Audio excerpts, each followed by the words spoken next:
നിങ്ങൾക്ക് വല്ലതും മനസ്സിലായോ? സംഭവം ഇന്ന് എൻ്റെ അനിയത്തിൻ്റെ കുട്ടീൻ്റെ 56 കേട്ടോ.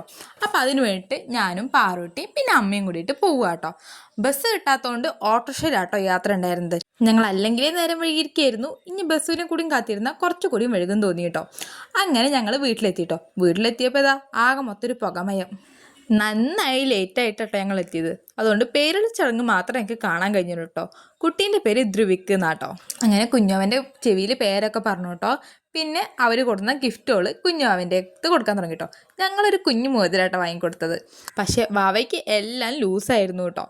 പാറുട്ടിയാണെങ്കിൽ ഫുൾ ഫോമിലായിരുന്നു കേട്ടോ. ഒരു ചേച്ചി എടുത്തിട്ട് ഭയങ്കര കളിയായിരുന്നു കേട്ടോ. ഭക്ഷണം കഴിക്കാൻ സമയമായപ്പോൾ കുട്ടീൻ്റെ അമ്മേനെ വിളിച്ചിട്ട് എല്ലാത്തിലും ഒന്ന് കൈ വെച്ചിട്ട് പോകാൻ പറഞ്ഞു കേട്ടോ. പ്രത്യേകിച്ച് പായസം ഒന്ന് ഇളക്കാനായിരുന്നു പറഞ്ഞത് കേട്ടോ. ഓരോ സ്ഥലത്തും ഓരോരോ കീഴ്വഴക്കങ്ങളല്ലേ, അതിനനുസരിച്ച് അത് മുന്നോട്ട് പോയി കേട്ടോ. പാറുട്ടിക്കാണെങ്കിൽ ഉണ്ണീനൊക്കെ അടുത്ത് കിട്ടിയപ്പോൾ ഭയങ്കര നാണം കേട്ടോ. ഞങ്ങളെക്കാളും വൈകിട്ടെ എൻ്റെ അച്ഛനും അമ്മയും എത്തിയത്. അങ്ങനെ അച്ഛനും അമ്മയും വന്നപ്പോൾ അവർക്ക് കുഞ്ഞൊരു ഗിഫ്റ്റും പിന്നെ ഒരു കൈ ചെയിനും കൊടുത്തു കേട്ടോ. അങ്ങനെ സദ്യക്കുള്ള സമയം കേട്ടോ. സദ്യ എന്ന് പറഞ്ഞാലും പോലെ അതിഗംഭീരമായിരുന്നു കേട്ടോ. 2 ദിവസം ഒരുമിച്ച് സദ്യ കഴിച്ചതിൻ്റെ ക്ഷീണത്തിലാട്ടോ ഞാൻ.